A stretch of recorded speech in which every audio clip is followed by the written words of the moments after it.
Und da wollte er mich aus dem Fenster stürzen. Als Kind. So. Das ist dann Gott sei Dank nicht dazu gekommen. Das heißt, deine Mutter war involviert auch zum Beispiel amerikanische Einflüsse in der DDR, in Ostdeutschland zu Das weiß ich.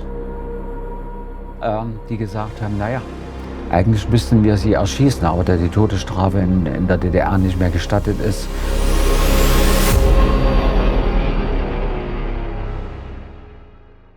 Hallo und herzlich willkommen zu Schnitzel Goes to Hollywood. Heute ein ganz besonderes Interview mit Thomas de Wachooij, nicht nur Deutschlands erster Armutsbeauftragter, sondern auch von der Landeskirche Berlin-Brandenburg, also ein Bruder im Geiste Gottes. Heute werden wir ein Interview über seine Vergangenheit, seine wilde Vergangenheit führen, das, was er heute tut, die Aussicht, was jetzt noch in Zukunft kommen wird, in Neukölln insbesondere, aber eben auch seine Beziehung zu den Vereinigten Staaten von Amerika und natürlich den Oddfellows. Thomas, herzlich willkommen. Danke für die Einladung. Sehr gut. So, du hast ja eine sehr wilde Vergangenheit, eine sehr große Geschichte. Die beginnt ja eigentlich mit einer schweren Kindheit in der DDR, in Ostdeutschland. Wann hast du als Kind denn das erste Mal gespürt, dass dein Zuhause kein sicherer Ort ist? Oh, das ist schwierig. Nee, der sichere Ort ist vielleicht ein bisschen falsch, sondern dass es kein Ort für eine Familie ist. Das wäre so der spannende Punkt, wo ich getrennt worden bin von meiner Schwester. Das war eigentlich der Ursprung. Ne? Ich glaube, ich war 8 oder 9, war meine Schwester weg. Meine Schwester musste dann zum Vater, meine Eltern waren geschieden. Und meine Mutter hat sich entschieden und hat gesagt, so, eins kommt weg, das ist ja zu viel. Und damit war klar, dass ich dann, ich weiß noch, ich bin aus der Schule gekommen und dann war meine Schwester nicht mehr da. Du konntest dich nicht mehr verabschieden? Nicht mehr verabschieden. Es war einfach weg. So. Das war natürlich eine fürchterliche Situation damals. Ich weiß nicht, als Kind habe ich das, glaube ich, anders empfunden, weil man doch ganz anders denkt. Aber im Nachhinein, so der Lauf der Dinge dann, war das eine ganz schwierige Entscheidung. Und dann hatte meine Mutter einen neuen Mann. Und dann kam da noch eine andere Schwester. Und so wie die Schwester geboren war, war ich nicht mehr da. Also ich war zwar noch in der Familie, aber ich bin nicht mehr als Sohn akzeptiert worden, weil der Mann der Meinung war, er hat nur eine Tochter und hat mich praktisch als Stiefsohn nicht anerkannt. Und das hat dann so die Auswirkung gehabt, dass ich dann ständig weggerannt bin von zu Hause. Ich war zwar in der Schule gut, aber es war mir eigentlich egal. Ne? Ich wollte einfach nur noch weg. Und dann war ich immer bei meinen Großeltern oder bei meiner Tante und so. Und naja gut, dann bin ich doch immer wieder zurückgekommen oder zurückgeholt worden. Und dann kam diese Misshandlung. Ne? Also von der Stiefvaterseite und mütterlicherseits.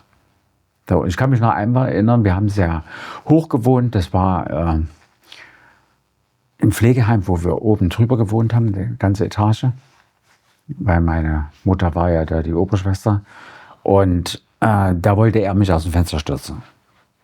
Als Kind. So. Das ist dann Gott sei Dank nicht dazu gekommen. Aber ich glaube, wenn meine Mutter jetzt nicht dazu gekommen wäre, das hat sie dann doch so gesehen, dass es jetzt ein bisschen schwierig wird. Weil sie ja in der Partei war. Und das wäre für da jetzt nicht ganz gut geworden, dass sie jetzt praktisch ihre parteiliche Position verliert. Und nur aus diesem Grund hat sie gehandelt und hat dem ein Ende gesetzt, also beziehungsweise hat das verhindert. Ja, es hat aber nichts geholfen, dass sie trotzdem die Misshandlung weitergeführt haben über viele Jahre. Und erst eine Anzeige bei der Polizei, das war zur damaligen Zeit sehr ungewöhnlich, dass meine Tante und mein Onkel mit mir zur Polizei gegangen sind und haben gesagt, so jetzt Schluss, jetzt gehen wir zur Polizei und machen eine Anzeige. Das gab natürlich einen riesen Trappel, meiner Ansicht nach sogar bis zur Androhung eines Parteiverfahrens gegen meine Mutter. Und von dem Tag an war Ruhe, war tatsächlich Ruhe. Und Man hat mich einfach nur noch so als Wohngemeinschaft gesehen. Also nicht mehr als Sohn, gar nicht. Das war nicht mehr da. Und wie kann man sich denn das vorstellen, jetzt für die amerikanischen Zuschauer? Die Partei war ja sehr omnipräsent in Ostdeutschland, hat ja viele Bereiche, auch private Bereiche der Menschen Komplett. Ja. Komplett. Ja, und welche Position hatte deine Mutter da? Wie kann man das vergleichen? Also das habe ich erst 1994 erfahren. Also das ist sehr, sehr viel später, als ich schon lange weg war von zu Hause. Dann war ein Gerichtsverfahren gegen meine Mutter 1994 am Landgericht Zwickau. Und dieses Urteil habe ich bekommen. Und da stand das alles drin. Also ich kann es jetzt nicht mehr aus dem Kopf sagen, weil das zu viele Positionen waren. Es war unter anderem Spionageabwehr Nummer 6, es war Spionageabwehr Nummer 5, es war unterstellt Markus Wolf. Markus Wolf war damals der Geheimdienstkoordinator der DDR. Da gab es viele Positionen, die ich niemals gewusst habe.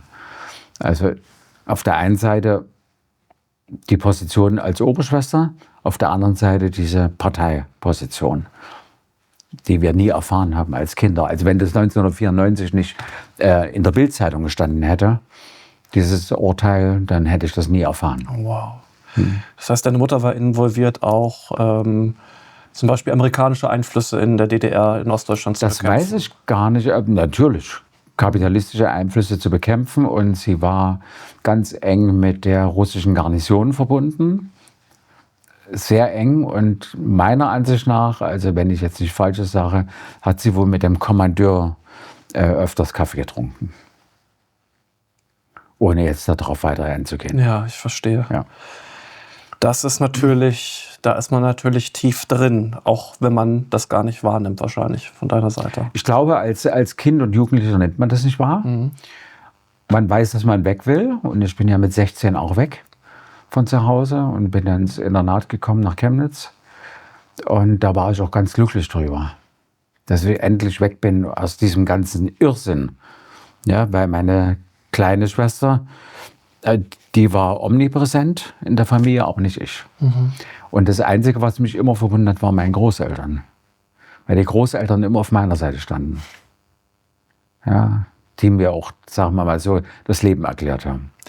In ein, zwei Sätzen, wo standen denn deine Großeltern? Waren die auch in der Partei? Nein, oder waren die gar nicht. Die waren nicht in der Partei, und die wollten damit auch nichts zu tun haben. Aber es ist nun mal so, keiner kann sich die Familie aussuchen. Freunde kann man sich aussuchen, aber nicht die Familie. Wogegen ich trotzdem noch Kontakt habe zur kleinen Schwester. Also ist jetzt überhaupt nicht das Problem, aber nicht zu den Eltern. Also das habe ich abgebrochen. Und deine Eltern leben aber noch? Ja, die leben noch. Okay. Wow. Das heißt, da wurde wahrscheinlich aber auch schon dein Spürsinn für Empathie, deine Empathie an sich wahrscheinlich auch sehr stark herausentwickelt, weil du wahrscheinlich sehr viel auch zwischen den Zeilen lesen musstest und sehr viel so. Ja, also ob man das damals schon erkannt hat, das glaube ich nicht. Aber es war schon so diese Geburt, ne, die für den weiteren Lebensweg. Ich glaube, das war genau da gesetzt worden. Ob das jetzt im Schriftverkehr war oder im Schreiben, was meine Großeltern mir ja gelehrt haben. Und ich glaube schon, dass da ein Großteil von meinen Großeltern kommt. Das ist aber sehr witzig, ne? Die DDR hat sich ja mal auf die Fahnen geschrieben, dass sie so ein soziales und hilfsbereites Land ist, zumindest in der Selbstdarstellung. Aber wenn man sich heute die Leute anguckt, die dort Entscheidungen gemacht haben, die sitzen da in ihrer Bubble, und Leute wie du sind diejenigen, die sich wirklich sozial engagieren. Ja, gut, diese Bubble wird es immer geben. Die gibt es auf beiden Seiten. Also es ist nicht so, dass das nur in dem angenommenen Sozialismus ist. Das war ja kein Sozialismus. Das war einfach eine Diktatur. Punkt. Und was wir jetzt erleben in der Bundesrepublik, das ist auch schwierig, weil die politische Situation nicht gerade so angenehm ist. Ne? Ja, darauf können wir aber gleich noch mal gerne eingehen. Ich habe auch ein paar Fragen, USA, Deutschland und so weiter. Jetzt machen wir einen großen Sprung in deine Jugend. Und zwar zu der Zeit, in der du anfingst, Gedichte zu schreiben und auch Flugblätter. Da ist meine allererste Frage. Was hat dich denn innerlich angetrieben, weil du wahrscheinlich ja schon relativ früh erfasst haben müsstest, welche Gefahr damit einhergeht, eine eigene Stimme zu haben? Ich glaube, ja, das ist dieser Wechsel vom Dorf in die Großstadt. Der hat ja immer irgendwelche Gründe und man lernt ganz andere Facetten des Lebens kennen, die man auf dem Dorf oder da, wo ich aufgewachsen bin, überhaupt nicht mitbekommt.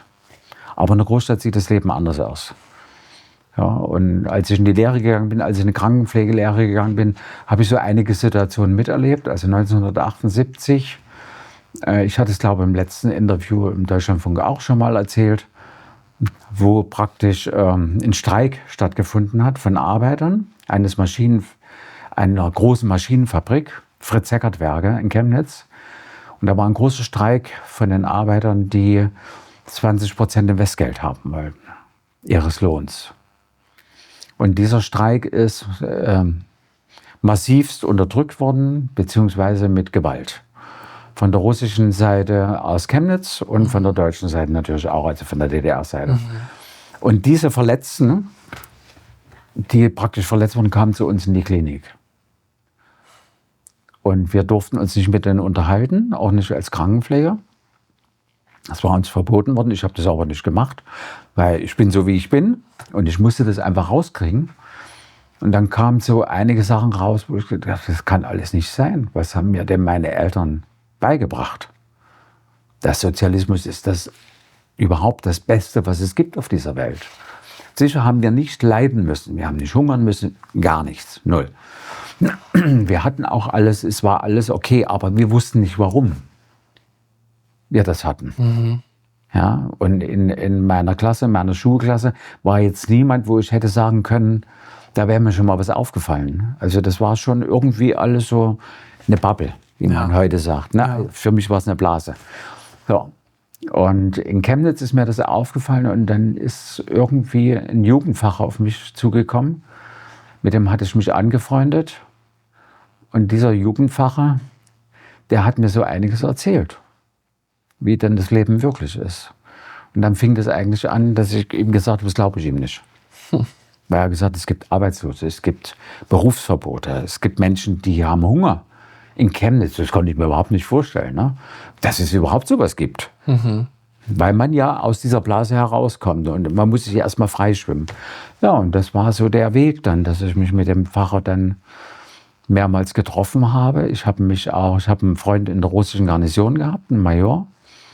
Da ging es um Afghanistan, der dann weg musste, weil er sich geweigert hat. Der war plötzlich weg über Nacht. Der war nicht mehr da. Und dann habe ich so immer gedacht, was läuft denn hier für eine Nummer? Ja, das ist doch alles nicht wahr. Und dann kam die Solidarność in Polen. So, und dann habe ich mich doch über mehrere Umwege orientiert und habe auch einen westdeutschen Freund gehabt. Damals dachte ich, es wäre ein Westberliner Freund. Und der hat eigentlich nur für die Stadtsicherheit gearbeitet, aber das ist hinterher erst rausgekommen. Und der hat mir verschiedene Zeitschriften mitgebracht aus der Bundesrepublik, also Spiegel. Da gab es eine ganz berühmte Zeitschrift im Spiegel, ich glaube 78, könnte 78, 79 gewesen sein, Bruch in der SED. Das war ein großes Titelblatt mit so einem Blitz durch. Und diese Zeitschrift habe ich dann gelesen, da standen so viele Sachen drin über die DDR, es stand über Ernst Thälmann drin. Und wie man so als Jugendlicher ist, man glaubt ja alles. In einer westdeutschen Zeitschrift. Da kann keine Lüge stehen. Ja? So, und dann habe ich mich damit auseinandergesetzt, bin aber fälschlicherweise damit zur FDJ-Kreisleitung gegangen. Und habe der das erzählt. Weil ich gedacht habe, es wäre meine Freundin. Befreundet. Das war sie aber nicht. Sondern sie hat das sofort an die Stadtsicherheit weitergegeben. Und das war das erste Mal, dass ich verhaftet worden bin, 1979. Da war ich 12 Stunden in Untersuchungshaft. Und dann hat man mir praktisch gesagt, also entweder ich unterschreibe das jetzt hier, diese Verpflichtungserklärung der Stadtsicherheit, oder ich muss jetzt 12 Jahre ins Gefängnis. Was macht man denn in dem Fall? Ich weiß nicht, als junger Mensch unterschreibt, das unterschrieben. Man unterschreibt. Weil wenn heute Leute sagen, ich hätte das niemals unterschrieben und bist denn du verrückt geworden und so, dann sage ich immer, Leute, ihr wart nie in der Situation. Genau. Wie könnt ihr mir sagen, was ich hätte tun sollen müssen? Also ich habe es unterschrieben. Mhm. Ich habe mich verpflichtet, für die Stasi in der DDR zu arbeiten. Die Staatssicherheit hat keinen Spaß mit mir gehabt. Warum? Weil ich genau alles falsch gemacht habe, was man falsch machen kann. Und dann habe ich angefangen, Gedichte zu schreiben. Dann habe ich aufgrund der Situation mit Solidarisch ein Fluchblatt geschrieben. Ich habe zur Großdemo aufgerufen in Chemnitz und habe das alles mit der Schreibmaschine geschrieben. Damals gab es kein Kopierpapier und nicht. Da wurde es ja gleich gemeldet, wenn du Kopierpapier gekauft hast. Das war ja schon strafbar. Also habe ich alles mit der Maschine, jede Seite einzeln geschrieben, dieses Fluchblatt, und habe die in der Nacht verteilt. Und das hat wieder ein ehemaliger Freund gesehen und der hat mich angezeigt. Und dann bin ich wieder verhaftet worden. Also für die Stasi habe ich erstmal keinen Gewinn gebracht, weil ich habe die in die Irre geführt. Ich kann mich noch erinnern, die wollten verschiedene Leute aushorchen in Berlin, weil die Westberliner natürlich schon rübergekommen sind, aber nur nach Berlin Ja. und nicht weiter. Also musste ich nach Berlin. So nach dem Motto, prostituier dich mal und dann wird das alles gut. Das habe ich natürlich gemacht, logisch, aber nicht für die Staatssicherheit. Ich habe die total in die Irre geführt, bis sie dann eine sogenannte Entpflichtung mit mir gemacht haben und das war mein Untergang. Sie haben eine Entpflichtung gemacht und haben gesagt, dieser Mensch ist nichts wert für uns. Und damit war klar, es dauert nicht mehr lange. Und dann waren sie plötzlich da früh um 5 und haben mich rausgeholt aus meiner Wohnung. Und das war's dann. So, und dann bin ich in die Staatssicherheitsgefängnis gekommen in Kassberg. Und dieses Ereignis ist eigentlich das Schlimmste, was ich erlebt habe, weil ich war praktisch auf der Seite der Häftlinge. Auf der anderen Seite waren die Vernehmer und die Staatssicherheit. Und dahinter stand meine Mutter. Mhm. Und hat nicht reagiert.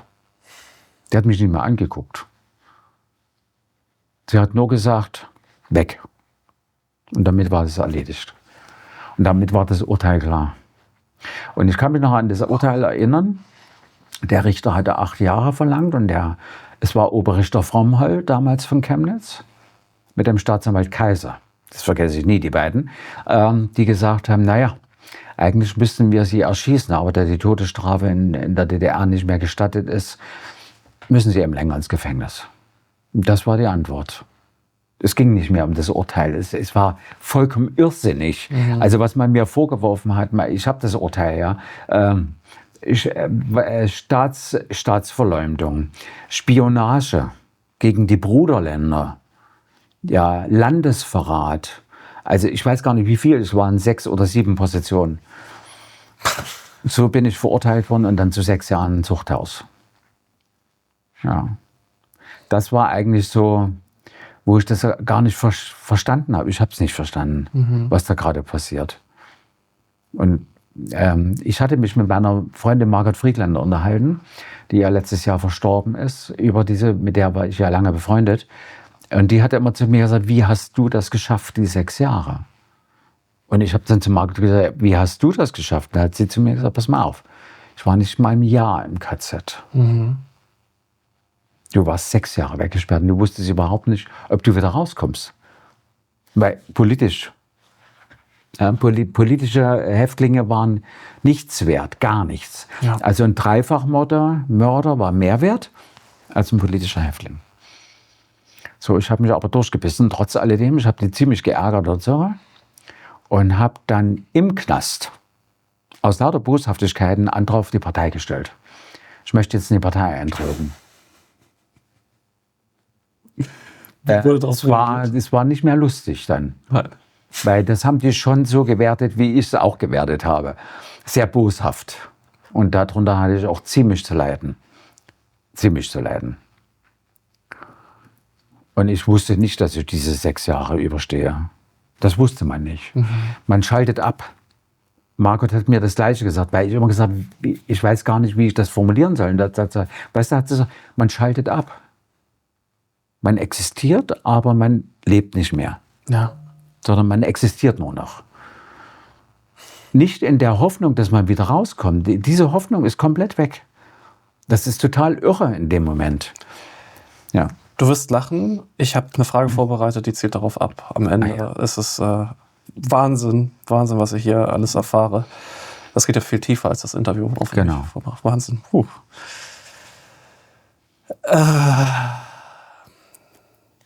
Das heißt, Verrat hat sich eigentlich durch deine ganze Geschichte gezogen, zumindest von der ersten Hälfte deines Lebens. Wie hat sich das denn angefühlt, oder hat es sich anders angefühlt, von der eigenen Mutter hintergangen zu werden und auf der anderen Seite aber auch von Freunden hintergangen zu werden? Weil du ja eben gesagt hast, Freunde kann man sich aussuchen. Ja, es waren 9 Leute, die mich observiert haben. 9 aus der Verwandtschaft. Es waren nicht nur die Eltern. So, ich kenne die Namen alle, ich weiß sie auch und das muss man jetzt hier nicht mitteilen. Aber es waren 9 Menschen und ich habe den letzten bekommen, den letzten Klarnamen habe ich 2007 bekommen. Den letzten. Ich habe jedes halbe Jahr einen neuen Namen bekommen von der Staatssicherheit, also von der Zentrale. Ja, der Aufarbeitung für solche Verbrechen. Und das hat immer alle halbe Jahre kam das. Und das Interessante war eigentlich, dass ich das glaube gar nicht, ich wusste es, geahnt mehr oder weniger, und ich habe es eigentlich nicht wahrgenommen. Also so richtig. Denn ich hatte ja trotzdem noch immer noch ein ganz angenehmes Verhältnis mit meiner Mutter. Trotz, dass ich einiges wusste. Aber da das nicht klar war, weil sie immer zu mir gesagt hat, das stimmt nicht, was sie erzählen in der Zeitung und überall. Und solange ich die Akte nicht hatte, konnte ich nichts beweisen. Also musste ich immer in dem Glauben leben, dass es doch vielleicht anders war. So, und meine Akte habe ich bekommen 2006 in Berlin. 1100 Seiten. Und als ich die durchgelesen habe, habe ich gedacht, so, was machst du denn jetzt mit dem Wissen, was da passiert ist? Die ganzen Briefe, die ganzen Unterlagen, was da an Schriftverkehr gelaufen ist zwischen meiner Mutter und der Staatssicherheit, das ist da alles drin. Ja? Und dann habe ich so gedacht, nee, das geht nicht, das kann ich nicht machen, ich muss das beenden. Ja? Und ich habe das an dem gleichen Tag, als ich die Akte bekommen habe, noch beendet. So. Und die Tragik an der Nummer war, dass ich dann von Dresden, von der Staatskanzlei, eine Mitteilung bekommen habe, nach Dresden zu kommen, in die Staatskanzlei und mir noch einen Teil der Akte meiner Mutter bekommen habe. Also ich habe noch ein paar Seiten bekommen, nicht die ganze Akte, sondern nur einen Auszug aus der Akte meiner Mutter. Und das Interessante ist, dass die mich gefragt haben, ob ich gewalttätig bin. Da habe ich gesagt, warum soll ich denn jetzt gewalttätig werden? Naja, wenn Sie das jetzt erfahren, wie reagieren Sie dann? Ich sage, das kann ich Ihnen nicht sagen. Ich werde garantiert nicht Gewalt ausüben. Ich weiß um die Sache, ich habe meine Akte schon und Schlimmeres kann da gar nicht mehr drinstehen. Es stand Schlimmeres drin. Aber deswegen bin ich nicht gewalttätig. Aber ich habe dann das Verhältnis sofort beendet. Nicht zu meinen Geschwistern, da habe ich ein sehr gutes Verhältnis. Aber zu meinen Eltern, das ging nicht mehr. Das war, ich sage immer, es sind meine biologischen Eltern, aber nicht meine Eltern. Es gibt einen großen Unterschied. Ob ich nur gezeugt werde, weil ich gezeugt worden bin, aus Verzweiflung, keine Ahnung. Man hat mir das ja so mitgeteilt, meine Mutter hat mir das selber gesagt. Das war ein Versehen und so hat sie mich auch behandelt. Es war kein Wunschkind. Und wenn du das von deinen Eltern zu hören kriegst, dann weiß man immer nicht, wie reagiert man. Ne? Mhm. Und für mich waren meine Großeltern eigentlich meine Eltern. Das war das Schöne. Ja. Und deswegen ist mein Bezug zu älteren Menschen viel größer als zu anderen. Aber leben deine Großeltern noch? Nee, die sind verstorben. Mhm. Wow. Man kann sich auf vieles vorbereiten, aber auf sowas kann man sich nicht vorbereiten. Auf das Leben? Nee, auf so ein Interview mit dir. Ach, naja, gut, ja. Das ist schwierig. Das ist Ja. echt schwierig. Ja. Und wie gesagt, in dieser Zeit, bis zur Verhaftung, habe ich dann angefangen zu schreiben. Ja. Also noch holprig. Ne? Also ich war, glaube noch nicht ganz klar im Kopf, wie man so schön sagt, sondern ich habe holprig angefangen und das hat sich dann mehr oder weniger über die Jahrzehnte dann verändert. Hast du denn ein Gedicht dabei, was du genau Das habe ich nicht mehr. Ich weiß, dass es in der Akte noch eins gibt. Ich habe aber jetzt nicht die Akte durchgearbeitet. Ja. Ich weiß, dass da noch 2 drin sind. Die habe ich aber jetzt so auf die Schnelle nicht gefunden. Es gibt eins, was ich damals geschrieben habe, aber das ist nur ein Auszug. Frage an den Staat hieß das. Frage an den Staat. Ich stelle eine Frage, wie ist denn die Lage? Ist es Ehrlichkeit oder Verrat in diesem Staat? Ist es der Bäcker oder der Schiffsmarkt? Alle stellen die Frage an diesen Staat. Sind wir mit Blindheit befallen? Aber das Echo wird widerhallen in diesem Staat. So, also da gibt es noch 1, 2 Strophen dazwischen, die habe ich aber nicht mehr im Kopf. Das ist auch schon so lange her. Ja. Und ich habe sie auch nie wieder gelesen. Und wenn ich Gedichte schreibe, das ist ein Phänomen, habe ich sie vergessen. Ich schreibe sie, bringe sie zu Papier und dann sind sie aber für mich auch wieder weg. Ja. Ja, ich muss meine Gedichte immer wieder neu lesen und bin dann selber jedes Mal überrascht. Was, hast du geschrieben? Ja. Aber ich schreibe seit dieser Zeit, das stimmt. Natürlich. Das heißt, du wurdest angegriffen, weil du Fragen gestellt hast und nicht, weil du Aussagen getätigt hast. Nein, ich habe keine Aussagen gestellt, ich habe Fragen gestellt. Und das Schlimme ist eigentlich, dass man so nicht verletzt, sondern so, naja, ich weiß jetzt gar nicht, wie man das ausdrückt, dass man so enttäuscht ist. Enttäuscht in dem Sinne, dass du der Meinung warst, du hast Freunde. Also ich kann mich noch an den Westberliner erinnern, der mit mir tagelang um die Häuser gezogen ist, in Chemnitz. War natürlich eine Sensation. Ich meine, ein Westberliner, das war ja schon wie, als hättest du die goldene Gans gefunden. Ja? Und dass der dir eigentlich diese ganzen Unterlagen, die ich ihm mitgegeben habe, für den Spiegel der Stadtsicherheit abgegeben hat. Und das ist das Tragische an der Nummer. Na, als ich später in der Bundesrepublik war, habe ich ein Strafverfahren einleiten lassen gegen den Mann. Er wurde niemals gefunden. Und ich weiß, wo er wohnt. Trotzdem. Er ist hier immer noch in Berlin. Aber man hat mir ganz klar gesagt, von westdeutscher Seite, den Mann gibt es nicht. So, und dann stellt sich dir doch schon mal andere Fragen. Du bist in der Freiheit. Du erlebst Demokratie. Und dann kommen solche Antworten. Gibt es nicht. Haben wir nie gehört. Ach, das haben sie erfunden. So wurde ich dann in Westdeutschland behandelt. Und damit habe ich dann keine Fragen mehr gestellt. Ich habe keine Fragen mehr gestellt hier. Ich bin einfach meinen Weg dann gegangen. Ja. Ja. Also einfach mit der Vergangenheit auch mal abzuschließen. Ja, abgeschlossen. Ich glaube, man schließt niemals ab. Ja. Also selbst wenn man selber dem Tod nahe ist, schließt man nicht ab. Man schließt einfach gewisse Dinge nicht ab, so wie Margot Friedländer auch nicht abgeschlossen hat. Und wo sie 103 wurde und wir uns immer noch über das KZ unterhalten haben. Also man vergisst das nicht. Sicher lehnt man das ab in einer gewissen Weise, sagt, ja, ist alles vorbei. Es war einmal, aber es ist kein Märchen, sondern es ist das Leben. Das Märchen kann man abschließen, aber nicht das Leben. Ja. Ja. Kannst du eigentlich heute noch vertrauen? Irgendjemandem, egal wem? Ach schon, ja. Doch. Man hat so eine Sicherheit. So, unser Professor damals hat immer gesagt, als ich die Schule gemacht habe für Krankenpflege und alles, der hat dann immer gesagt, Sicherheit durch Distanz.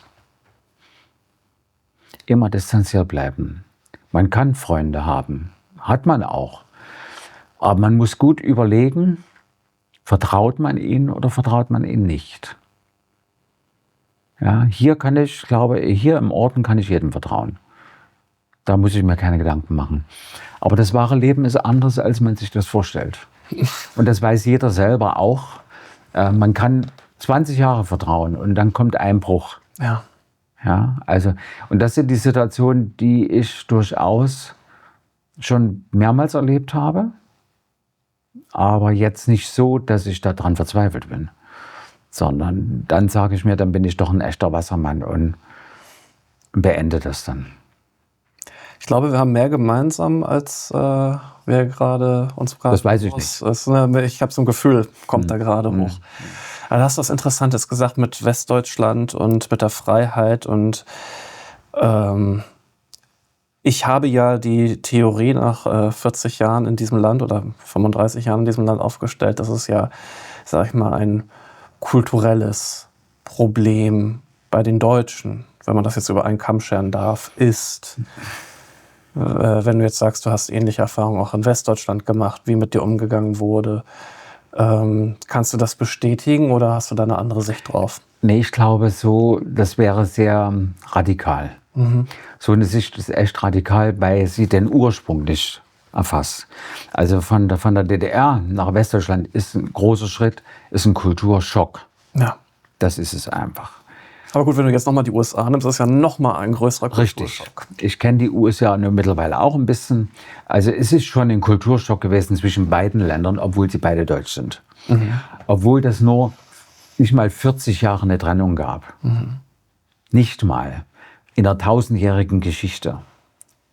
Das sehe ich schon anders. Ne? Ich sehe die 1000-jährige Geschichte der Deutschen, die sich natürlich anders entwickelt hatte, als sich vielleicht manche vorstellen können. Aber der Deutsche als selber ist ja kein schlechter Mensch. Das darf man niemals sagen, weil es ist immer, in welchem System ist er verhaftet. Und Systeme bilden Staaten oder bilden ein Staatengefüge. Und Systeme bestimmen über den Staat oder über seine Zivilisten. So. Ob ich mich damit jetzt wohlfühle oder nicht, ist erstmal eine andere Frage. Aber sagen wir, von der DDR nach Westdeutschland war es natürlich schon ein großer Schritt, zu sagen, was ich denke. Ja. Das durfte ich. Ich konnte reisen, wohin ich wollte. Ich konnte alles machen. Mir ist keiner auf den Wecker gegangen. Ja? Dass auch ein System wie die Bundesrepublik sich anders entwickelt, als man sich das wünscht, ist natürlich nochmal eine andere Frage. Es gibt Tendenzen in diesem Land, die mir nicht gefallen. Ja? Mir gefällt es nicht. Ohne jetzt darauf einzugehen. Aber es gibt durchaus Tendenzen, wo ich mich zurückziehe. Ja. Aus der öffentlichen Diskussion. Fühle ich. Werde ich nicht tun.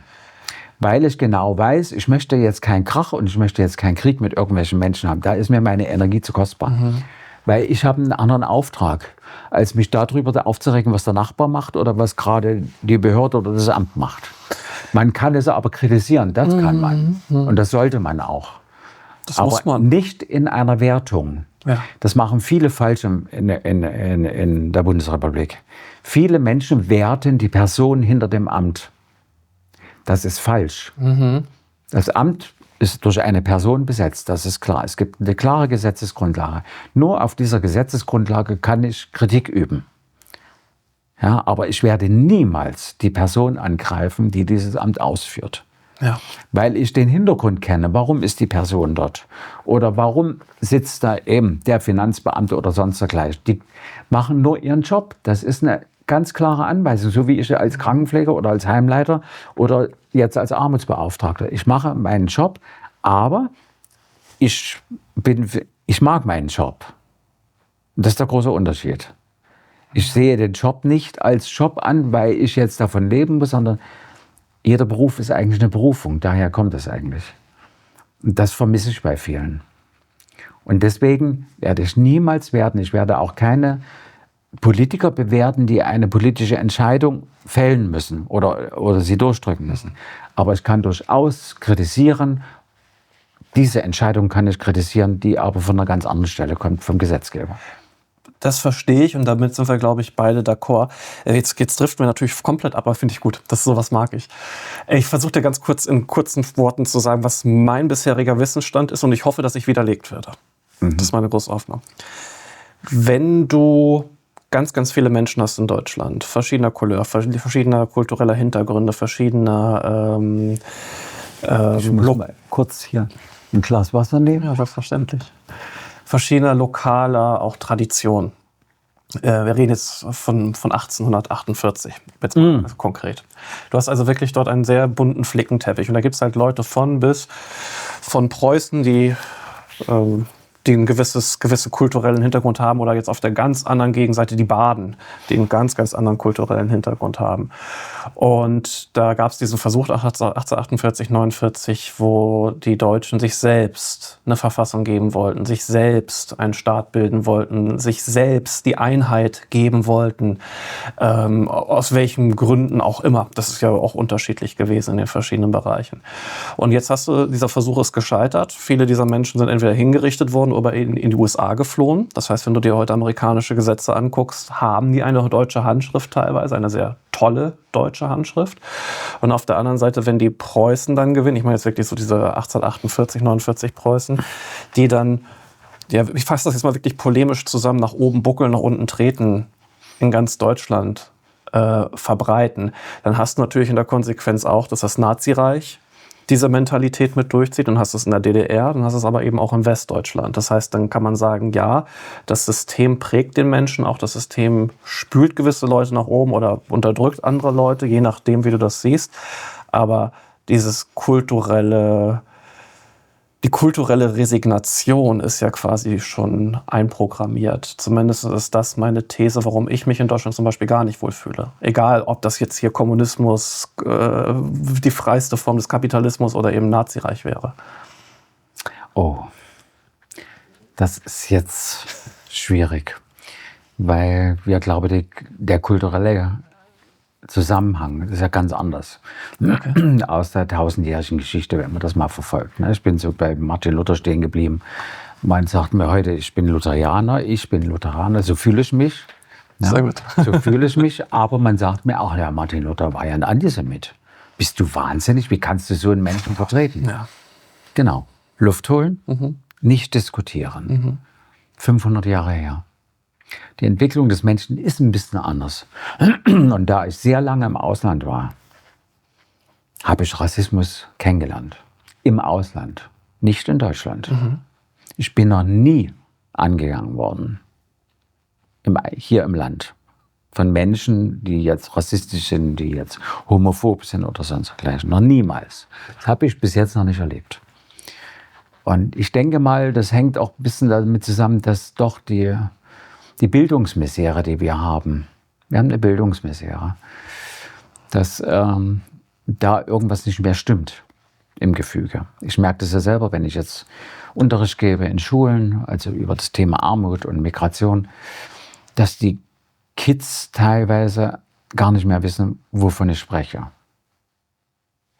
Es hat niemand erlebt, es hat keiner den Krieg erlebt in Deutschland, es hat auch niemand erlebt, in einem Entwicklungsland zu arbeiten, mit richtiger Not zu arbeiten, wo Menschen mit Schweinen zusammen gewohnt haben, im Kober. Nicht in der Wohnung, sondern mit Schweinen. Die Hunger hatten, die verletzt waren, die einfach missachtet worden sind als Kranke. Das habe ich im Ausland erlebt. Das habe ich hier in Deutschland noch nicht erlebt. Also da gibt es schon Unterschiede. Deswegen halte ich mich da schwer zurück mit solchen Diskussionen, weil ich mir sage, du hast sowieso keine Chance. Dass der Deutsche unterwürfig ist oder die Obrigkeit lebt, das ist nicht nur Deutschland. Das hast du in anderen Ländern dieser Welt auch. Gibt es genug. Okay. Aber was das Interessante an der ganzen Nummer ist, dass praktisch mit dem Kaiserreich, dann haben wir die Weimarer Republik gehabt, die ja wirklich gescheitert ist, massiv gescheitert ist, nämlich an den eigenen Egoismen der Menschen. Obwohl die Verfassung sehr, sehr gute Ansätze hatte. Die Verfassung konnte aber nicht klar sein, weil wir hatten noch nicht mal das Wahlrecht für Frauen. Das heißt, die Bildung zur damaligen Zeit war überhaupt noch nicht auf dem Level, dass jeder lesen, dass jeder schreiben konnte und sich auch Gedanken machen konnte, was da eigentlich ein Parteiprogramm ist. So. Also wir haben die Weimarer Republik gehabt, das Nazireich, wir haben 1929 einen großen Zusammenbruch in Amerika erlebt, wo eben nur spekuliert wurde, was ich jetzt auch kritisiere. Denn die Gier, es ist die menschliche Gier, die nicht aufhört. Und die Gier macht auch diese Kriege. immer die menschliche Gier ist der Auslöser von Kriegen und von Verletzungen. Das ist Habgier, das ist, also wirklich, ist so, Egoismen. So, dann haben wir das Nazireich gehabt. So. Wir hören heute die Rufe wieder nach einem starken Mann oder einer starken Frau. Egal, welches Geschlecht jetzt. Woher kommt das? Wir haben Arbeitslosigkeit, wir haben extrem viel Millionen in der Grundsicherung, ehemals Bürgergeld. So, und Hitler kam und hat praktisch das ganze Land umgekrempelt. So, das wird auch in vielen Ländern, übrigens auch in den USA, wurde sehr positiv gesehen, was da passiert ist. Es gibt Aufzeichnungen darüber. Und zwar zwischen 1933 und 1937 war man in den USA doch nicht so weit, dass man gesagt hätte, das ist ein Verbrecher. Roosevelt hat sich aber schon relativ früh gegen Hitler gestellt. Ja, aber es war trotzdem noch so überschwappend. Also man hat den Zeppelin gestartet, man nach New York und überall. Also das war, ja, Deutschland war die Nation, die Industrienation. So, und dann hat Hitler eben die Geschichte gemacht, die so schlimm war. Es waren 12 Jahre in einer 1000-jährigen Geschichte. Er hat ein Land und Menschen umgekrempelt, aber massivst. Also du hast praktisch von deinen Freunden, die mal deine Freunde waren, hast du plötzlich Gegner gehabt, die dich angezeigt haben. Margot Friedlander wurde von jüdischen Greifern an die Nazis ausgeliefert. Es waren nicht die Nazis, es waren jüdische Greifer. Also es sind immer die eigenen Leute, die das machen. Und deswegen immer gucken, wer in deinem Umfeld wohnt, so nach dem Motto. Also wir haben dann das Nazireich gehabt und dann ist Folgendes passiert, dann ist der Krieg zusammengebrochen, Kapitulation, bla bla bla. Und dann wurde die sogenannte Demokratie eingeführt, nämlich nur in den Zonen, in der französischen, der englischen, der amerikanischen Zone. Das heißt, die Bundesbürger, die ganz genau das Gleiche waren wie die DDR-Bürger, da gab es ja noch keine DDR, also auf der einen Seite wurden die indoktriniert, ihr seid es Demokraten. Ging gar nicht. Ja. Ich kann nicht von heute auf morgen sagen, ich bin jetzt Demokrat, vorher war ich Nazi oder sonst dergleichen. Oder es war einfach ein Mitläufer. Die DDR, die dann gegründet wurde, hat das kommunistische Regime gekriegt, nämlich das stalinistische. Eines der schlimmsten Regime überhaupt mit dem Hitlerreich. Das darf man nicht vergessen. Stalin hat Millionen von Menschen umbringen lassen, die ihm nicht gepasst haben. Mao Zedong in China, über 40 Millionen. Das wird heute bejubelt. Heute bejubelt man das. 40 Millionen Tote. Wow, Mao Zedong war gut. Stalin wird wieder hofiert. Es gibt wieder Stalin-Büsten zu kaufen. Da frage ich mich, was passiert denn hier jetzt gerade? So.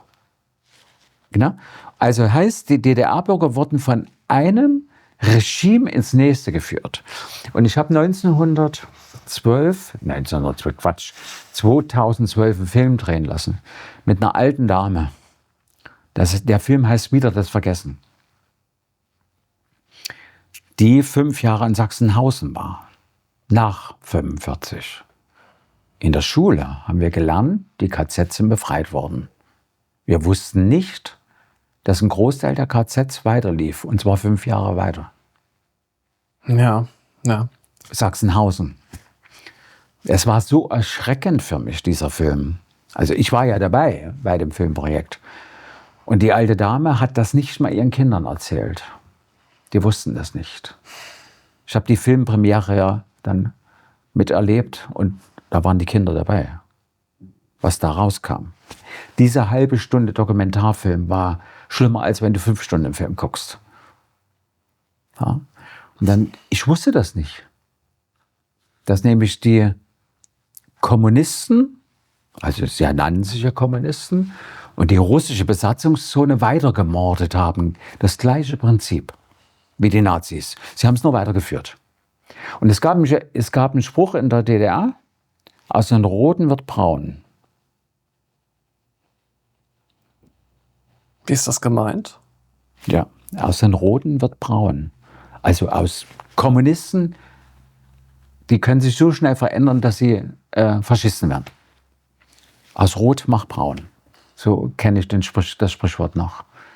Also das, was in der DDR passiert ist, was die wenigsten überhaupt wissen oder gar nicht wissen wollen, das kommt ja immer darauf an, aber ich war an den Städten, ich war dort, ich habe mir das angeschaut, ich habe mich mit der Geschichte beschäftigt und habe immer gedacht, was passiert hier? So, und jetzt haben natürlich die DDR-Bürger diesen Stalinismus, der ja dann aufgebrochen ist, ein bisschen nach Ulbricht, ging das ja nur ein bisschen besser mit Willy Brandt, mit den ganzen Gesetzen und so, 1972, 73 war das, wo dann der Ost-West Dialog stattfand. Ja, das haben die Westdeutschen nicht gehabt. Sie waren Demokraten. Da wurde gar nicht gefragt, was warst du vorher? Ihr seid alle Demokraten. Und so haben die auch gelebt. Und deswegen haben wir auch wieder dieses Ost-West-Gefälle. Also wir haben auf der einen Seite die Satten, die sehr satt sind, die auch gar nicht der Meinung sind, dass ich mich jetzt bewegen muss für die Demokratie. Demokratie ist ein Kampfplatz. Immer. Ich habe für die Demokratie eingesessen.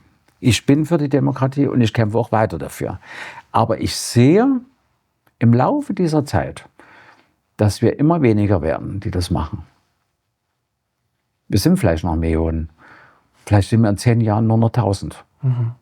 Also ich sehe schon hier Entwicklungen, die mir gar nicht gefallen. Das heißt aber nicht, dass ich das Land verlassen würde. Das würde ich nicht. Warum?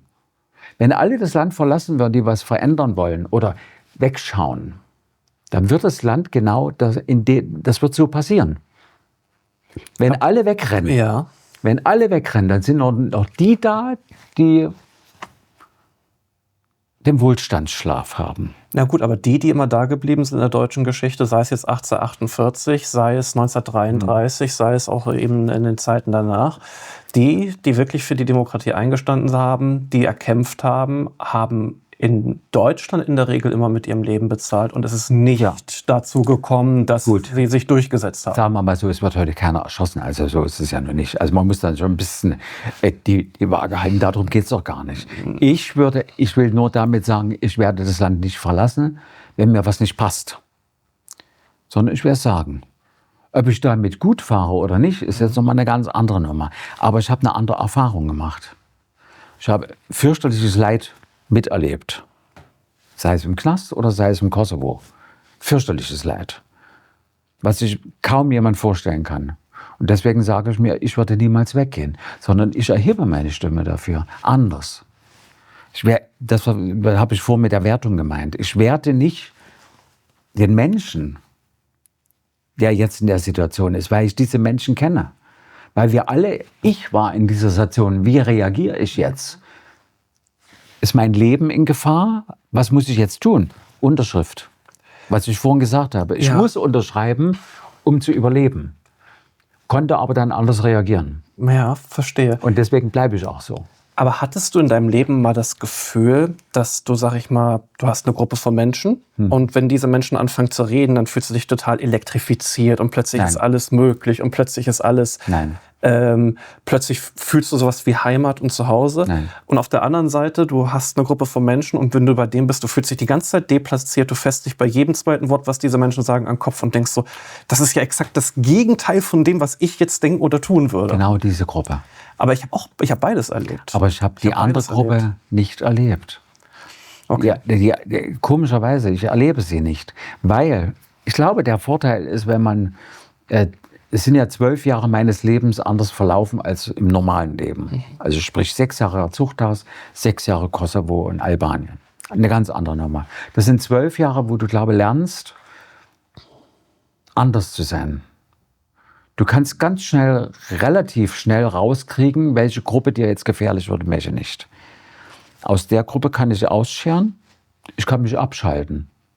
Ich höre zu und höre sie eigentlich gar nicht. Wenn ich es muss. Wenn ich rausgehen kann, gehe ich raus. Weil ich mir denke, Leute, es tut mir leid, ich will jetzt keinen hier irgendwie schulmeisterlich vortreten. Das ist das Problem, was der Deutsche hat. Immer sofort dagegen zu wettern oder zu sagen, nein, so kannst du das nicht machen, das darfst du so nicht sagen, das ist ganz anders. Das will ich aber nicht. Aber da fährst du dir zum Beispiel auch an den Kopf, oder? Genau. Aber mit dem Unterschied, ich kann rausgehen. Ich muss da nicht sitzen bleiben. Nur ein Beispiel. Wenn ich eine Situation erlebe sagen wir mal, mit Chefs oder mit Vorgesetzten, Ich habe sie noch nicht erlebt. Aber unser Professor hat es damals gesagt, wenn Sie der Meinung sind, Sie sitzen in einer Gruppe, wo 3, 4 Vorgesetzte sitzen und Sie sitzen alleine da, machen Sie Folgendes. Gehen Sie. Stehen Sie auf, grüßen Sie höflich und sagen, ich möchte jetzt an diesem Gespräch nicht mehr teilnehmen. Ich muss das für mich erstmal verarbeiten. Und gehen Sie raus aus dem Gespräch. Ich sagte, Sie werden nicht entlassen, glauben Sie es mir. Die sind so geschockt von der Situation, dass sie jetzt 3-mal überlegen, was ist denn jetzt schiefgelaufen? Ja, den werden wir doch rausschmeißen. Nee, das geht nicht. Ich kann die Situation sofort beenden. Das machen die wenigsten. Die lassen sich tatsächlich klein machen. Und das muss ich jedem sagen, geht raus aus der Situation. Holt euch Hilfe. Ihr habt alle Rechte dieser Welt zu sagen, ich setze mich nicht in ein Gerichtsverfahren mit 3 Vorgesetzten. Aus welchem Grund? Was habe ich denn verbrochen? Ich habe niemanden umgebracht. Ja, habe ich einen Fehler gemacht, sehe ich ihn ein. Aber da brauche ich nicht 3 Vorgesetzte dazu. Nur als Beispiel. Ja.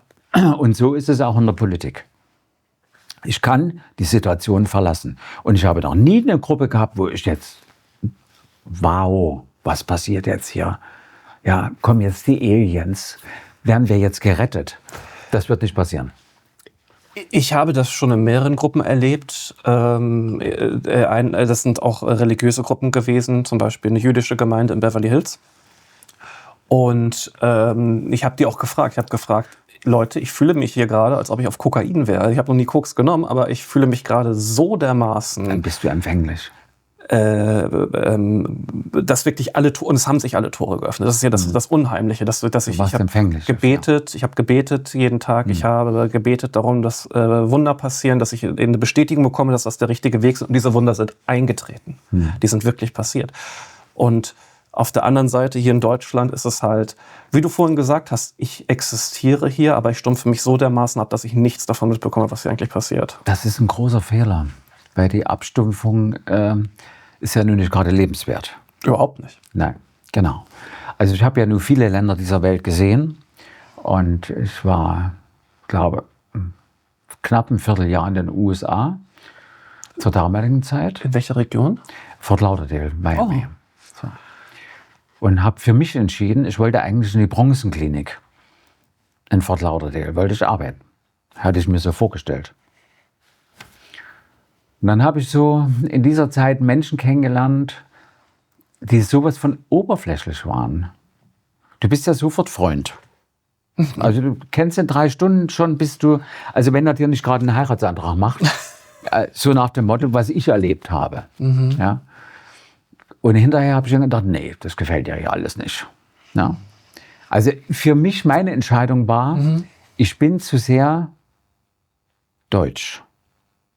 Ich bin deutsch sozialisiert. Ich habe meine Großeltern geliebt. Ich liebe die deutsche Geschichte. Nicht die verheerende Geschichte, aber es gibt durchaus in der Geschichte in Deutschland viele, viele Dinge, die gut sind. Ja? Also es ist ja nicht nur Martin Luther, sondern wenn wir Martin Luther nicht gehabt hätten, wo wären wir heute? Ja. Wo wäre die Bildung heute? Martin Luther war der Erste, der gesagt hat, bilde die Mädchen aus. Ja? Wo gehen wir denn gerade hin? In Deutschland. Ja? Also das ist doch total irre, was in 500 Jahren passiert. Also ich finde schon, ich mag mein Land. Das hat nichts mit Wertung der Politik zu tun, sondern ich mag einfach mein Land. Ich finde es toll. Die Landschaft finde ich toll. Du hast alles hier. Du hast vom Meer angefangen bis zu den Bergen, ist alles da. So. Jetzt kommt auch kurz eine provokante, aber liebevolle Frage. Die muss ich jetzt kurz reinwerfen. Aber ist die Politik, weil die Politiker sind ja auch nur Menschen, die hier zur Schule gegangen sind, auch nur Menschen, die hier sozialisiert wurden, auch nur Menschen, die hier überwiegend hier ihre Erfahrungen gemacht haben. Ist das nicht ein bisschen einfach zu sagen, die Politiker, das ist separat von der Bevölkerung, separat von der Kultur? Es ist doch eigentlich eine große Einheit, das Ganze. Ja, es wäre wünschenswert, wenn die sich so alle so sehen würden. Das, was du gerade ansprichst, ist so dieses Gleichheitsprinzip. Ich glaube schon, es geht in die Richtung. Also wir sind alles Menschen, wir arbeiten für eine Sache, nur unterschiedlich. Dass du Menschen drunter hast, die anders sozialisiert wurden, die keine Not kennengelernt haben, die also in einem bürgerlichen Haushalt groß geworden sind. Bin ich auch. Nur ich habe mich anders entschieden, nachdem mein bürgerlicher Haushalt gebrochen war. Ja? Diese Brüche sind es, die verändern. Aber wenn du in dieser Blase lebst, und ich hatte mal einen Vortrag an der Schaubühne hier in Berlin, so wie wir jetzt hier sitzen, viel Publikum, und da ging es auch darum. Und dann habe ich so eine Geschichte erzählt aus Frankfurt von einer Schule, von einer sogenannten Eliteschule. Schon alleine der Ausdruck macht mich schon verrückt, weil wer ist Elite? Wer bestimmt das? Hast du ein EQ von 140 oder 180? Dann bist du besser als Einstein. Einstein war ganz einfach. Das war ein ganz einfacher Mensch. Also auf jeden Fall hatte ich da einen Vortrag und dann habe ich da erzählt, es gibt in dieser Schule den sogenannten Social Day. Was passiert an einem Social Day? Wie kann ich mir das vorstellen? Genau. Es hält ein Reisebus vor der Schule. Ein Reisebus. Mit allen Annehmlichkeiten, die man sich wünschen kann. Und dieser Reisebus fährt durch bestimmte Viertel in Frankfurt. Und wird drin erzählt, als wenn ich jetzt eine Stadtrundfahrt mache. Als wenn ich jetzt eine Stadtrundfahrt mache, sitzt einer vorne am Mikrofon und erklärt den Straßenzug oder was Sie da gerade sehen. So, pass auf. Das ist ja, als ob man als Tourist dahin nach Afrika fährt und sich das anguckt und sagt, ich habe das erlebt. Social Day. So. Und das habe ich da in der Schaubühne zum Besten gegeben. Und dann passierte Folgendes. Nach dieser Talksendung, also zweier Talksendung mit Vanessa Wu, nicht W, May ist die andere, wurde dann das Licht angemacht und das Publikum durfte Fragen stellen. So, was passierte in dem Fall? Es waren welche aus Frankfurt dabei. Da hat der eine aufgestanden und hat gesagt, Herr Dabreu, es stimmt, was Sie da gesagt haben mit Frankfurt. Mehr nicht. Mehr hat er gar nicht gesagt. Also es war keine Finte. Okay. Und das ist, Phil, das ist das Problem, was ich auch hier in Berlin kennengelernt habe. Ich kenne viele Seiten. Ich kenne also Menschen, die wirklich sehr wohlhabend sind, und ich kenne Menschen, die nichts mehr haben, außer ihre Kleidung und gerade noch so, ganz vorsichtig ausgedrückt. Der Unterschied zwischen beiden ist gar nicht so groß. Der Wohlhabende will noch wohlhabender werden. Für was? Ich frage die Leute dann auch. Ich sage, ich bin jetzt so alt. Sie sind so alt. Also ich weiß nicht, ob wir noch 20, 30 Jahre leben. Was passiert denn damit? Ja, das weiß ich jetzt auch nicht. Ich sage, was passiert, wenn wir sterben? Ihr Sarg hat keine Regale. Ich rede so.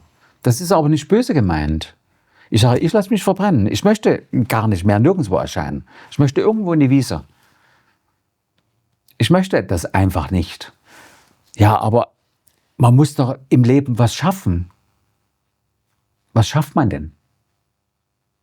Schafft man das, was man zum Leben braucht, wo man sich wohlfühlt? Oder schafft man das, wo man andere ärgert damit? Nämlich mit dem riesigen Wohlstand. Ich rede jetzt nicht von Wohlstand, von einem Einfamilienhaus oder sonst dergleichen, was die Leute sich mühsam erspart haben. Ja, also das sollen die auch, um Gottes Willen, es soll jeder so leben, wie er möchte. Aber es gibt, ich habe einen Begriff geprägt in der Armutsbekämpfung, und zwar AdMax, den neuen Armutsbegriff 2021. War sogar, glaube ich, in einer Heute-Sendung, ZDF. Und da habe ich gesagt, AdMax. Die haben mich angeguckt, wie?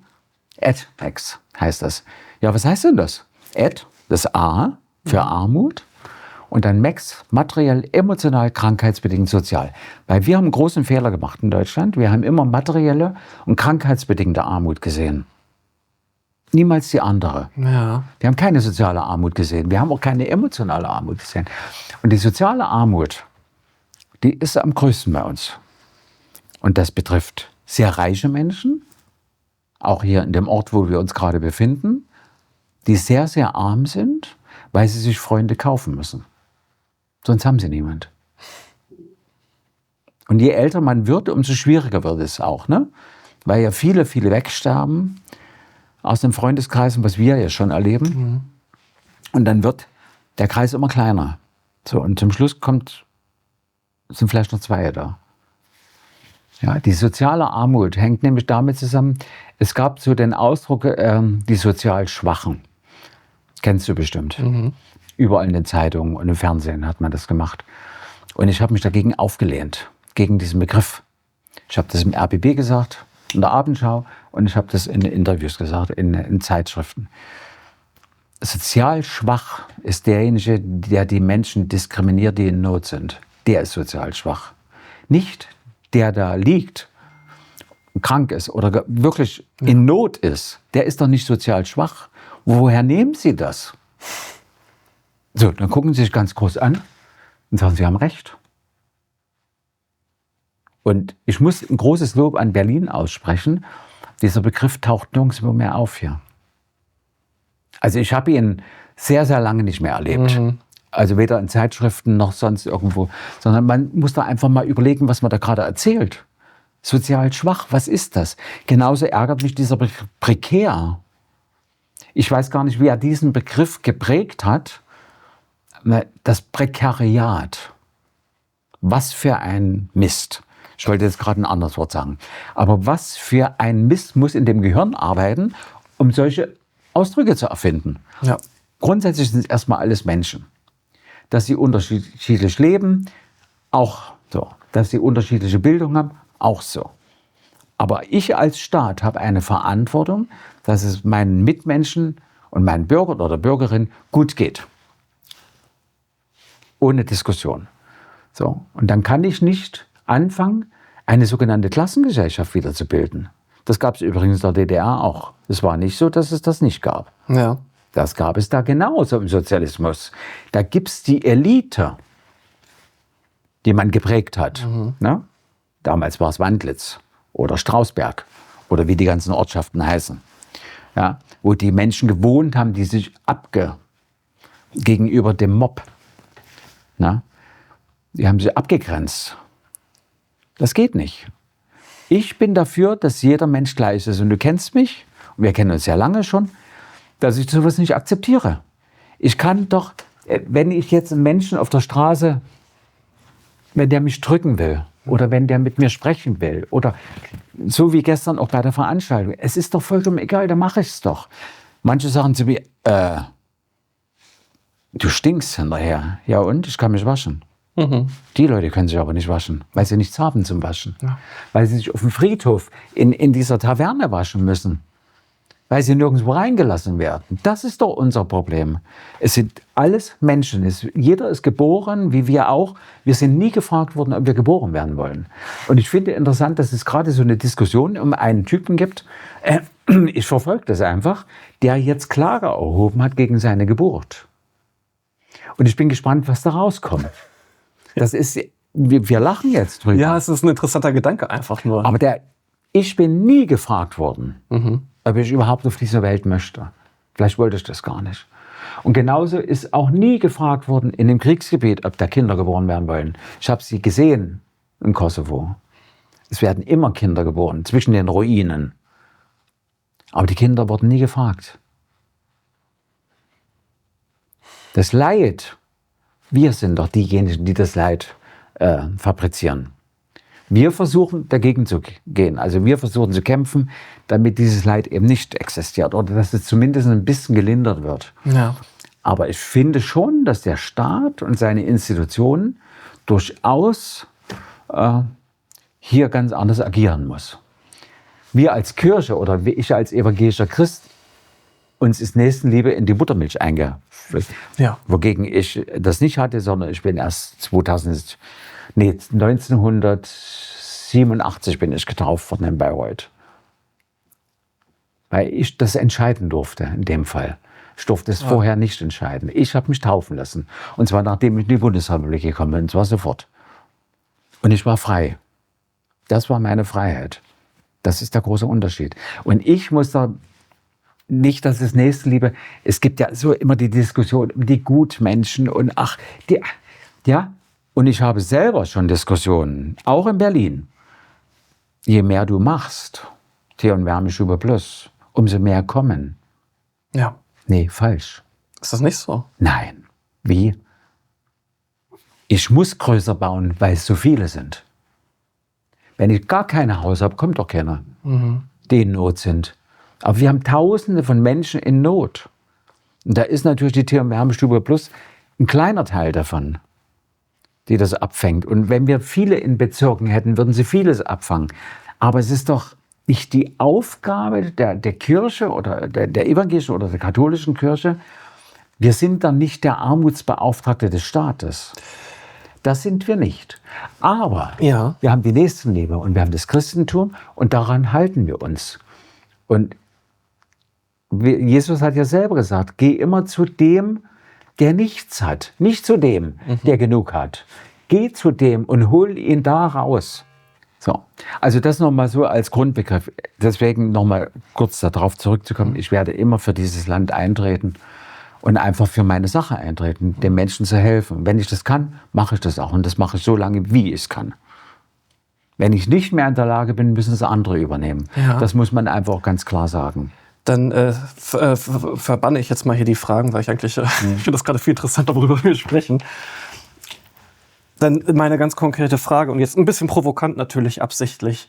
In den USA gibt es ja einen sehr starken Teil der Bevölkerung, der sagt, der Staat sollte sich aus solchen Fragen komplett rausziehen, auch weil das sich ja in den niedrigen Steuern dann widerspiegelt und die Menschen dann viel mehr Geld übrig haben, eben auch sich sozial zu engagieren, weil es gibt tatsächlich wissenschaftliche Studien, die belegen, wo sich der Staat rauszieht, zum Beispiel in Katastrophengebieten, fangen die Menschen an, wirklich extrem solidarisch miteinander zu wirken und miteinander was aufzubauen. Ist es dann nicht vielleicht der bessere Ansatz, dass man hier in Deutschland dafür eintreten sollte, dass der Staat sich aus den sozialen Angelegenheiten der Menschen herauszieht, dass die Leute mehr Geld haben in der Tasche und dann solche Projekte wie die Tee- und Wärmestube effizienter mit sehr viel größeren Summen zu unterstützen? Weil, konkretes Beispiel, ich war in Los Angeles und habe dort Hilfsorganisationen gesucht, die Unterstützung brauchen. Und die haben gesagt, sie haben eigentlich ganz, ganz viele Probleme, aber Geld ist keines dieser Probleme, das sie haben. Ja, da müsste man natürlich das sehr, sehr weit ausholen. Soll der Staat sich raushalten oder nicht?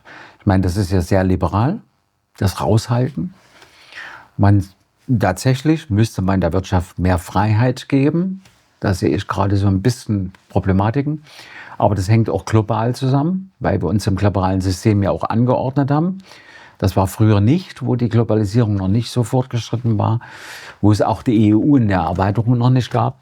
Da war das noch nicht so. Aber wir erleben ja gerade dieses Zweischneidigschwert. Auf der einen Seite werden Menschen sehr, sehr reich. Wir haben extrem viele Milliardäre, was wir früher nie hatten.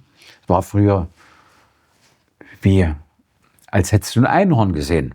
Wenn es hieß, es ist jemand Milliardär, das konnte gar keiner fassen. Ja? Heute ist es ganz normal. Wir haben Tausende von Millionären und jedes Jahr kommen immer mehr dazu. Wir haben aber auf der anderen Seite 60% der Bevölkerung, die gerade so ihren Lebensunterhalt bezahlen können. Da muss der Staat eingreifen. Ob er das jetzt richtig oder falsch macht, das möchte ich jetzt noch gar nicht diskutieren. Weil ich glaube, das wäre eine Diskussion über sehr lange Zeit. Und es ist ja auch menschlich, dass Fehler passieren. Genau, Fehler passieren. Man muss nur korrigieren, die Fehler. Und dafür sind wir auch da, um zu sagen, so funktioniert das nicht. Wir müssen eine Korrektur vornehmen. Ob wir das schaffen, ob wir diese Lobby haben, das so rüberzubringen, dass die Menschen das auch verstehen, weiß ich noch nicht. Aber ich glaube, man tut vielen Falsches oder ich weiß jetzt gar nicht, wie ich das formulieren soll. Im Moment ist es so, dass wir als die Solidarität, die der Tee- und Wärmestube, jetzt mal explizit dieses Beispiel, entgegenkommt, sehr hoch ist. Sei es von der zivilen Gesellschaft, der wirtschaftlichen, aber auch von der politischen Seite. Also da will ich jetzt auch gar keine Beschwerde vorbringen. Sicher kann man sagen, ihr müsstet mehr übernehmen, damit es mehr Menschen besser geht. Das funktioniert nicht, weil wir ein großes Ausgabenproblem haben im Land. Ein sehr großes. Und wir haben ein extremes Defizit in den Kommunen und Städten. Heute ist, glaube ich, erst rausgekommen 127 Milliarden, 23 Milliarden mehr. Also das sind so Sachen, da können wir jetzt gar nichts machen. Wir können nur als Christen oder als evangelische Kirche oder als Gemeinschaft, als Gesellschaft, deswegen verbinden wir uns ja mit verschiedenen Gruppen in dieser Gesellschaft, dagegen wirken. Um zu sagen, ich möchte eigentlich in 10 Jahren das gar nicht mehr haben. Und ich wäre glücklich, ich möchte nicht diese Tier- und Wärmestube bauen. Ich würde gerne was anderes machen. Das ist mein Problem. Also ich muss sie bauen. Das ist genauso, wie ich Armutsbeauftragter bin. Es ist ein schambehafteter Titel. Tatsächlich. Ich wäre glücklich, wenn ich es nicht müsste. Ja. Aber ich glaube nicht, dass wir in den nächsten 10, 20 Jahren dieses Problem vom Tisch kriegen. Das schaffen wir nicht. Die EU hatte mal rausgegeben, bis 2030 gibt es keine Obdachlosen mehr. Wie wollen die das schaffen? Genau. Dann höre ich aber, vor 4 oder 8 Wochen stand in der Morgenpost ein Artikel, wo drin stand, wir rechnen bis 2030 in Berlin mit 100.000 Obdachlosen. Dann sitzt du da und denkst, wow, was mache ich denn hier? Ich kämpfe wie ein Berserker, auf Deutsch gesagt, um dagegen vorzugehen. Und auf der anderen Seite wird es immer schlimmer. Da sollte der Staat eingreifen. Er muss eingreifen. Wir haben heute, sind die in den Zeitungen gestanden, über 70% in 4 Jahren sind die Mieten gestiegen. In Berlin. Ja, die Lebensmittel 47%. So, und so geht es weiter. Wir haben jetzt das Problem mit dem Kraftstoff, mit der Heizung und Energie. Gestern stand in der Zeitung, jeden Tag kommt so eine Nummer, eine Verzehnfachung des Gaspreises. Ja. So, und so geht es weiter. Jeden Tag. Jeden Tag. Die Menschen sind müde. Sie sind verzweifelt, sie sind müde und dann brauche ich mich nicht wundern, wenn dann, ich glaube, vor 3 Tagen stand es drin oder vor Ostern stand es drin, 460.000 Menschen in Berlin sind depressiv. 460.000 Menschen, was ist denn hier los? Ja? Das ist mein Problem. Und deswegen muss der Staat hier eingreifen. Der Staat muss endlich die Kurve bekommen und sagen so, hier müssen wir jetzt tatsächlich agieren. Auf der Wirtschaftsseite müssen wir vielleicht jetzt noch nicht agieren, aber wir müssen auf jeden Fall die Menschen mitnehmen in diesem Land. Wir können die doch nicht einfach loslassen.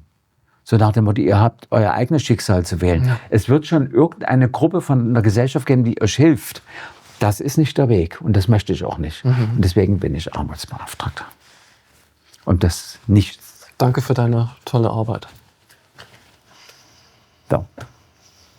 Ja, ich glaube, wir sind schon ans Ende gekommen. Ich glaube, wir müssen dann in den nächsten Jahren mal eine Reihe von Interviews führen, um dein ganzes Leben abzudecken, aber auch um deine Arbeit abzudecken. Ja.